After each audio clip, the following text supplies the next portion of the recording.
Well, welcome to another episode of Confidence in Conflict, your destination for learning how to prevent and better manage conflict in both your professional and personal lives. I'm actually in London, England this week, opening up a new division for Vislar, the company I work with.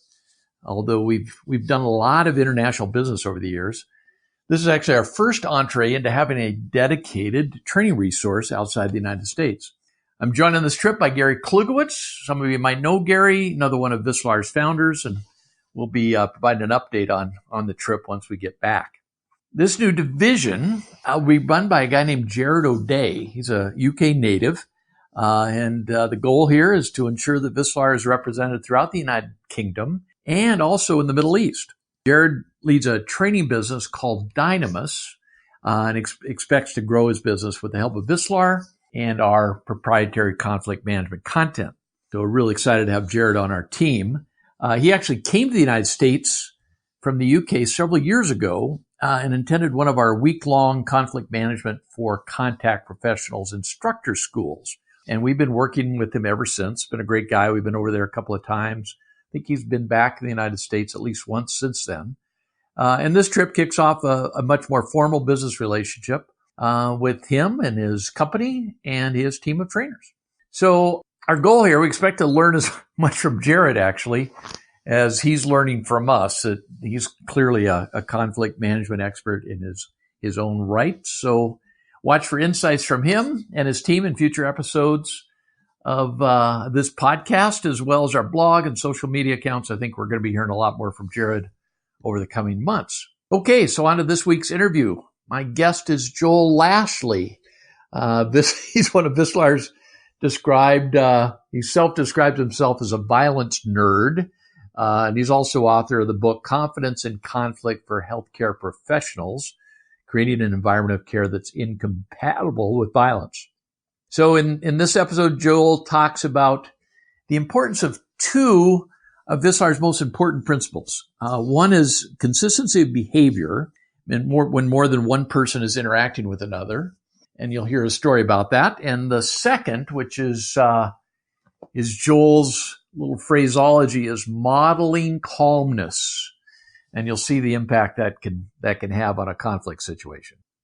I think you're really going to enjoy this interview.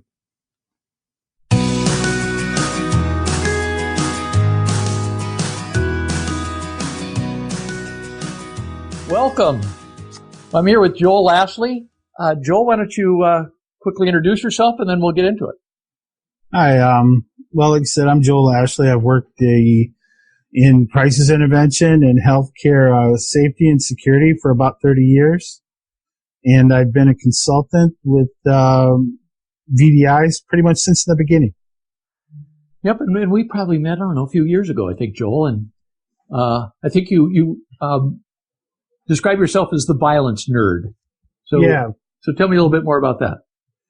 Well, most of my career I've had to deal with people in different phases of crisis.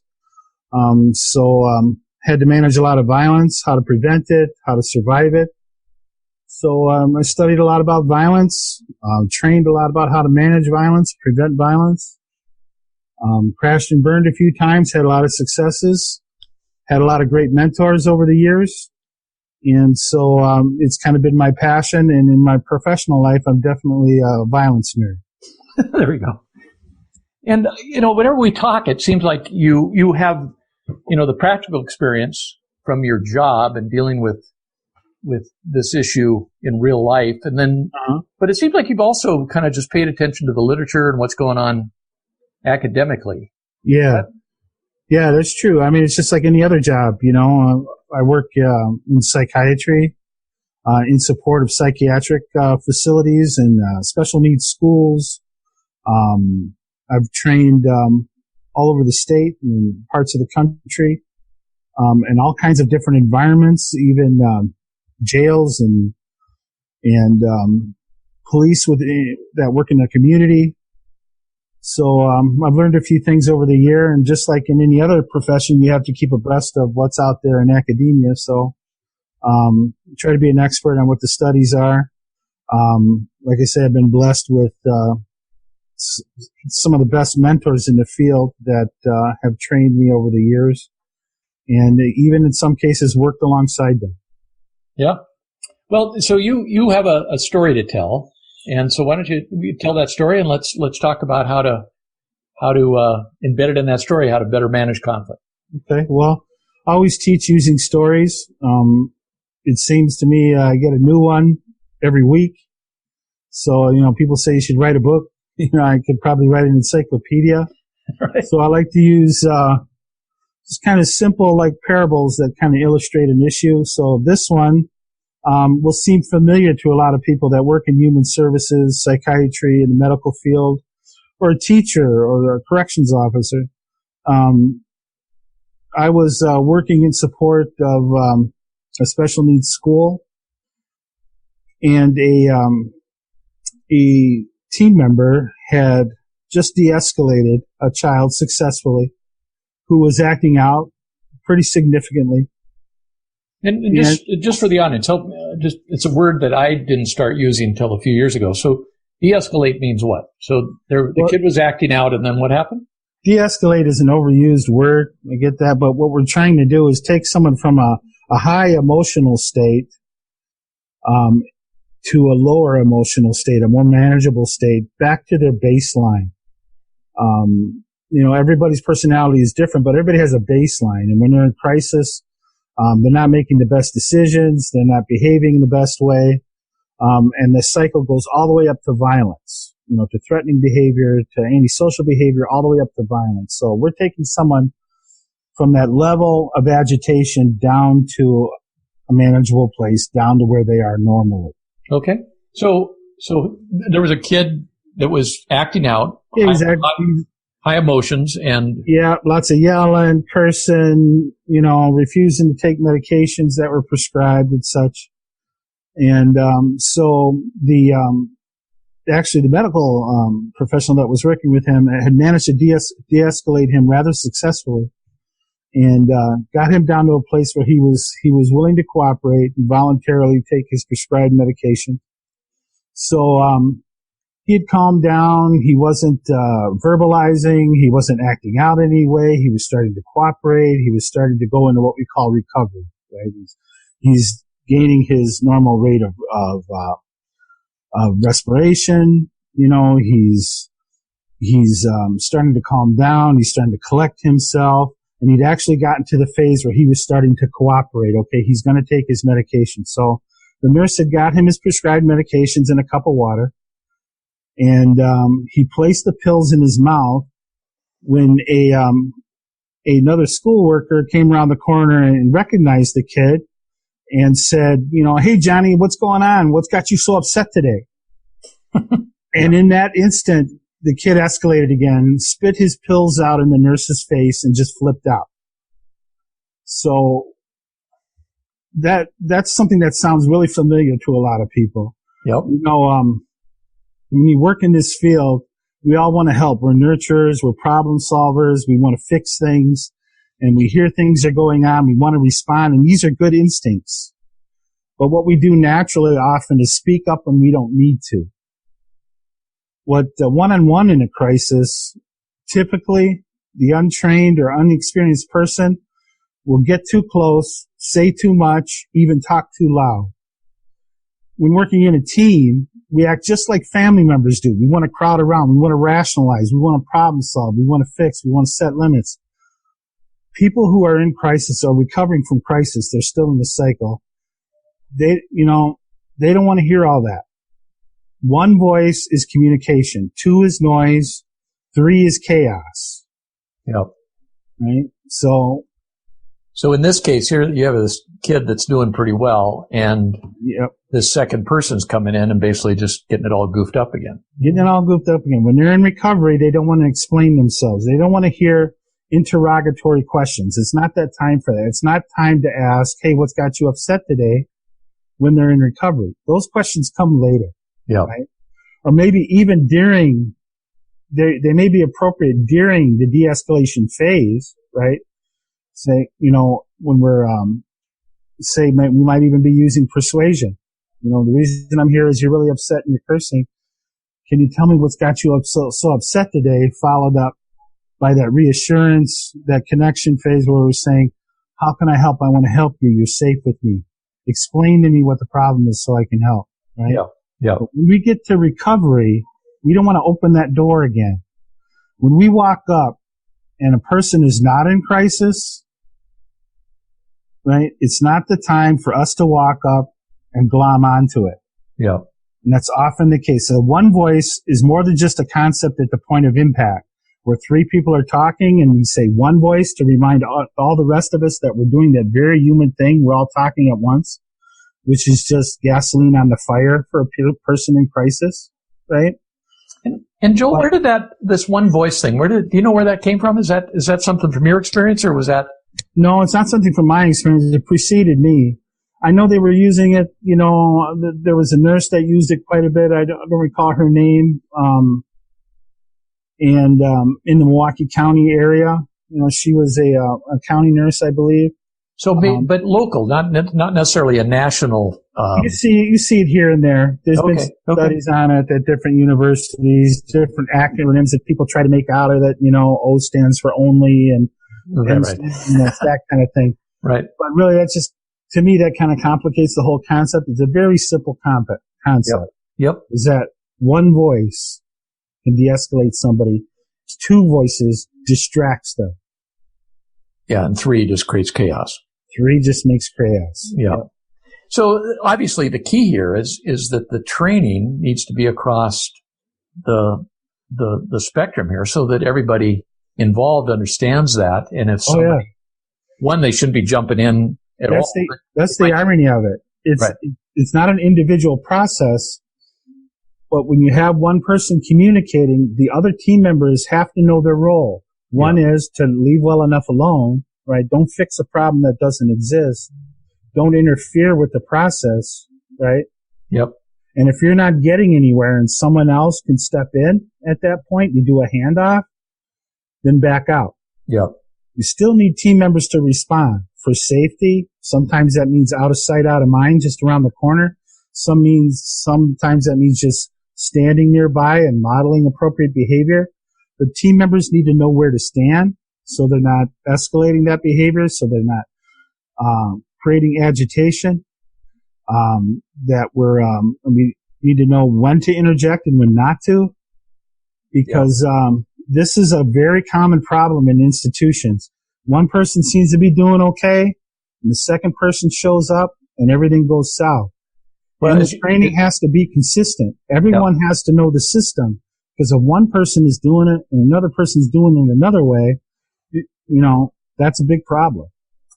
Well, Joel, as you know, I've heard probably a dozen stories from you like this, and it's pretty universal what the outcome is, and but you always have that one person that just doesn't know the drill, and they come in and you're starting all over again. That's all it takes. Yep. You can learn these things through experience, but it takes about 20 years. Right. Okay? Yeah, right. So that's the problem. I had a conversation with a nursing manager, right, at a hospital the other day, and she says, "You know what the problem is?" She said, "My second shift nurses or my first shift nurses are all really good at this, but the second shift ones aren't so much." So I said, "Well, what's the difference between the two?" He said, "Well, the first shift nurse has been here 20 years, and the second shift nurses are all new." Right. Exactly. Well, there's your problem. Yeah. So proper training captures experience, encapsulates it, translates it, and transfers it to someone else. Good training has to be both experiential, right? That means with scenario-based training, paradigms that they can understand. That's why we tell stories, right? Things they can practice and learn. And it also has to be conceptual, right? To tell people, well, if you speak in one voice clearly and another person, one voice is a concept. Yeah. Right? Yep. Inconsistency is the enemy of peace is a concept, right? It has to be, each point is captured conceptually and then taught experientially, so they can internalize it and it becomes natural to them. That's how you can transfer that 20 years of experience to less experienced workers, so that hopefully you can reduce that time, because we don't have 20 years to wait for people to learn how to do their job. Joe, have I ever told you Zig Ziglar story about training? It's one of, I don't know if you know the name. Zig Ziglar is a motivational speaker. Yeah, I've heard you mention him. Yeah, so I heard him once live, and he said, "Yeah, I was talking to this. It was a business environment, not a healthcare environment, but talking to the CEO, and he's talking to him about training, and the CEO's complaining, going, God darn it, I do this training and spend all this money, and then people leave, and I've just wasted my money." And Zig looks at the CEO and said, "You know what's worse than that, sir?" And the guy goes, "What's that?" And he goes, "You don't train them, and they stay." Oh, I like that. Right. I love that. Yeah. So back to your story. So this person, obviously, she walks up. She knows this kid, so she recognizes. So what should she have done instead?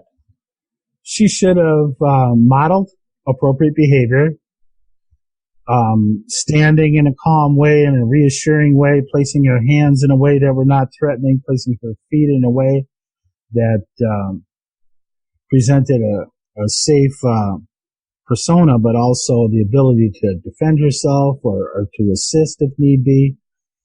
So she needs to model the appropriate expression. People in crisis don't want to be smiled at. Very common problem with nervous smilers, or that person that's been told, always smile. But if I've heard this, I've heard it a million times in a hospital or another environment, is, what are you smiling at? You think this is funny? Right. So we have to train them to wear the appropriate expression, which in that case would be concern, confidence, right? Yeah. A message that says, I'm in control and you're safe with me, right? That has to be part of that experiential training. And not a lot of words in this case. And no words. No words. We're speaking with our expression, with our body language, and the message just has to be that I'm on your side, I'm on the caseworker's side, I'm here if needed, right? But I'm not going to interfere. Yep. Beautiful. So obviously, Joel, we want to do more of these. And this will be, and so audience, come back often, because we're going to be talking to Joel a lot. Like you said, he's had years of experience, training, experiential, real life stuff. He made reference to the fact that he wants to write another book, but he's already written one. Joel, why don't you just give a quick summary of that, the first book you wrote? Well, the first was part of the Confidence and Conflict series, based on that social contract concept that environments can be conducive to violence, they can be conducive to peace, they can be conducive to cooperation, or the opposite. So the tagline on the title was creating environments of care that are incompatible with violence. Yep. Is there something that we can do in our hospitals, and for that matter, jails or schools or stores, that make them more or less compatible with conflict? The idea is always to create an environment that's incompatible with conflict. It doesn't fit here. Right. Exactly. The gross examples being, in a bar, a fist fight kind of fits there, especially depending on the bar. Right. In church, it don't fit there. Right. So what is it about those dynamics that makes one sort of behavior socially acceptable and not in another? So if we could figure out how to do that in a hospital, and I think we've successfully done that, that's the premise of the book. And how do we do that? Two things there. One is, Joel already told one story, but what I loved about the book is I was actually helped edit it, but it's filled with stories. So it's stories from Joel's past that all have a point to be made. But Joel, yesterday, literally, I was on the phone with a guy that does, what would be his role? He has clients that are healthcare clients, and he has an insurance product. And so he's talking to healthcare senior executives from all over the country. And so I asked him the question, and I don't know if you've seen this recently in the stuff I've written, but kind of this question of is violence generally on the increase? And so I've been asking that to everybody I meet. What's your sense here of what's been, just if you took not crime, I kind of distinguish violence from crime. Crime's like a little separate thing. Violence being emotional violence and being rude and but also acting out and physical violence.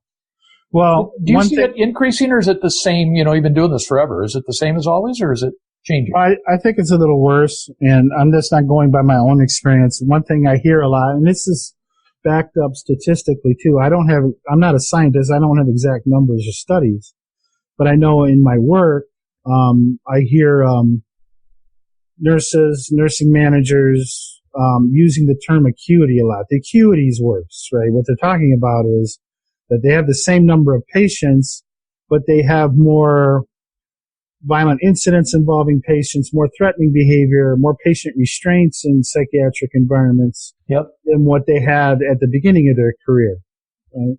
So anecdotally, we're hearing that the senses that we get is, I'm pushing 60, so I sound like an old guy when I say, well, kids nowadays, right, that it's worse than it used to be back in the good old days. Right, exactly, yeah. So you have to resist if that's just part of the aging process, but professionally, I'm starting to see in the statistics, in my microcosm of my own world, is we're definitely seeing more challenging behavior, and we're also seeing significant increases in developmental disabilities. I have a son with a developmental disability, and it's not to say that people with developmental disabilities are necessarily more violent, but they may have less avenues to communicate, which may lead to increased acting out behavior. And also they have more problems and more stress, right, than the neurotypical person does typically. Right? Yep. So as we see increases in autism and other developmental disabilities, significant increases in age-related dementia and Alzheimer's, we don't tend to think about when we talk about healthcare violence being the most dangerous profession for non-fatal assault. When we look at the numbers, it's among our elderly patients that assault us the most. Very good point. So there's a whole bunch of other factors here that you don't think about. Yeah. So I think as usually with a problem, there's usually several reasons for why there's a problem, not just one. And I think it's because there's social issues, but also medical issues and psychiatric issues that have led to increased acuity or frequency of violent incidents in healthcare and most likely society as a whole. Well, this guy is, he's an insurance guy, so he's dealing with claims, and he didn't have to even think about it. He goes, oh yeah, I'm hearing, he's been doing it for a long time. Yeah. He's going, I'm hearing more and more stuff and people calling and asking what to do about it, whatever. It's just, and then I asked him, we don't need to get into it on this call, but I asked him, why do you think that is? And he was, sharing some of your myths, right, as to why, it's like, oh, well, they're sick, and they're, and I go, yeah, well, Joel was on the phone. He did. Yeah. That's all this rationalization. We're trying to figure out why it is. Yeah. But if we keep embracing the same old notions that, people behave that way because of a diagnosis, or people behave that way because,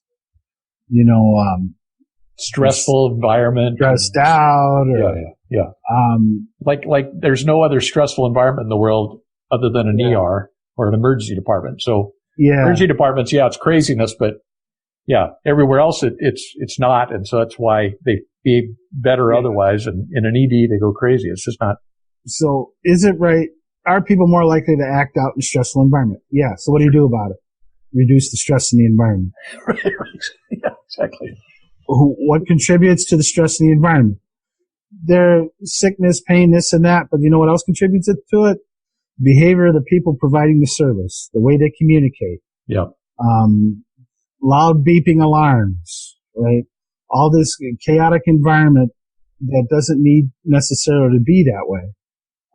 So we can make environments less compatible with acting out behavior if we know what the antecedents are, and we train people not to be part of the triggers for that violence. Like having a second person come in and go, what's going on here? Exactly. Right. And, right. When I was standing there, as soon as I knew she did that, as soon as I heard her do that, the hairs went up on the back of my neck because I knew what was going to happen next because I'd been there so many times. Yep.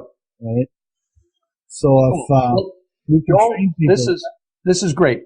Let's we're going to talk again And I hugely appreciate your time, and I always love your stories, and you always have a new one for me. So we look forward to doing this again, and thanks so much.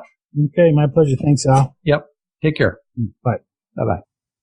Well, that wraps up another episode of Confidence in Conflict. Hope you enjoyed my discussion with Joel Lashley. Joel and I lead the R&D department at Vistar, so you're going to be hearing a lot more from him in future episodes. In the introduction to the next episode, I hope to provide a brief overview of what Gary and I learned during our trip to the UK. I'm guessing we're gonna find that the United States isn't the only country where conflict is an inevitable element of people's lives. In the meantime, if you want more expert advice on how to prevent and better manage conflict, subscribe to this podcast at Apple's Podcasts, Stitcher, or wherever you get your podcasts. And always, if you like this episode, please write us a review. Also visit vistalar.com/blog to get notes for this show, share your comments, and access additional conflict management resources. Take care and stay safe.